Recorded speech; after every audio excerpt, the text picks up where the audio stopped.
Sa SSS, totoo, maniwala kayo.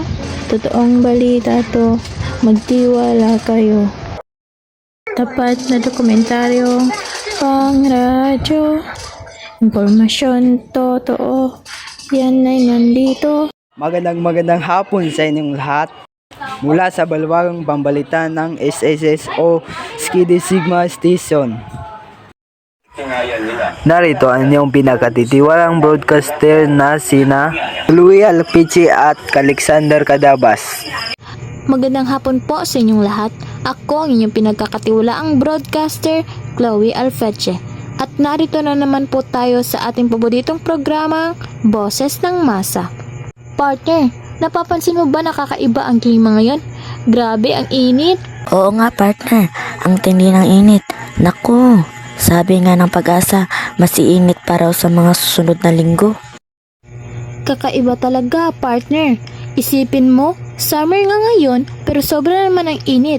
Grabe, record high. Tignan mo, umabot daw ng 40 degrees Celsius ang temperatura sa Difon, Quarino noong Sabado, April 6, 2013. Sang-ayon ito sa report ni disaster scientist Mahar Lagmay. Ganun, kaya pala sobrang maalinsangan. May katwiran ngang hindi mapakali ang ating mga kababayan, partner. Ay, tama ka dyan. Nabalitaan mo ba ang ginawa ng isang grupo ng mga aktivistang makakalikasan, partner? Alin? Yun bang may kaugnayan sa selebrasyon ng Earth Day noong Abril 22? Sakto, naku, ang daming sumama sa protesta. Mga taong simbahan, karaniwang mamamayan, magsasaka, mangingisda at siyentista.